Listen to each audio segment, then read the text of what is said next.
രാജ്യത്ത് അത്യുഷ്ണത്തിന്റെ കാര്യത്തിൽ ഏറെ മുന്നിലാണ് കോട്ടയം. മഴ മാറി നിന്നതോടെ കോട്ടയത്തിന്റെ കിഴക്കൻ മേഖല വരൾച്ചയുടെ പിടിയിലുമായി. ഫെബ്രുവരിയുടെ തുടക്കം തന്നെ നദികൾ വറ്റുവരണ്ട അവസ്ഥയിലാണ്.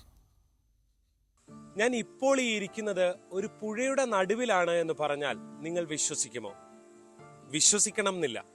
ഈ ക്യാമറ ചില കാഴ്ചകൾ കാട്ടിത്തരും. അപ്പോൾ നിങ്ങൾക്ക് വിശ്വസിക്കേണ്ടി വരും.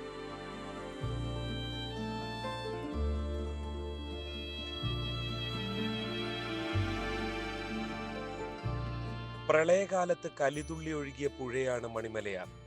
ഇന്നത് ആറല്ല, കാടാണ്, ഇലകരിഞ്ഞ കാട്.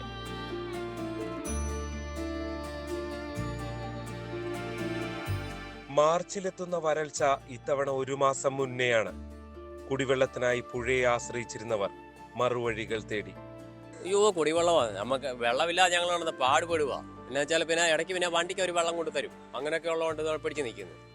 മണിമലയാറിലെ മാത്രം കാഴ്ചയല്ല ഇത്. കൈവഴിയായ പുല്ലകയാർ, കൂട്ടിക്കൽ ഉൾപ്പെടെയുള്ള മേഖലകളിൽ നേർത്ത അരുവിയായി. പ്രളയത്തിൽ ഒഴുകി വന്ന ഉരുളൻ കല്ലുകൾക്കിടയിൽ ജീവജലത്തിന്റെ നീരുറവ.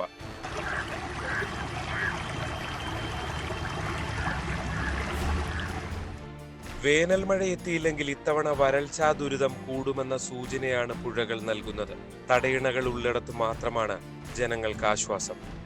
പ്രളയത്തിൽ മനുഷ്യന് ഭീതി പകർത്തിയ പുഴയാണിത്. പിന്നീട് ജീവജലം നൽകി. ഇപ്പോൾ ജീവന് വേണ്ടി കേഴുകയാണ്. മുണ്ടക്കയത്ത് നിന്ന് ജി ശ്രീജിത്ത്, ന്യൂസ് 18. കോട്ടയത്തെ വരൾച്ച അത് കോട്ടയത്ത് മാത്രമല്ല, നമുക്കറിയാം വേനൽ ശക്തമാണ് ഇത്തവണ. സംസ്ഥാനത്തെ പല ജില്ലകളിലും ഇതുപോലെ ജലാശയങ്ങൾ വറ്റി വരളുന്നുണ്ട്. കുടിവെള്ളത്തിൻ്റെ പ്രശ്നം അനുഭവപ്പെടുന്നുണ്ട്. അതിലൊരു മുഖ്യ കേന്ദ്രം കൂടിയാണ് കോട്ടയം എന്നാണ് ശ്രീജിത്ത് റിപ്പോർട്ട് ചെയ്തത്.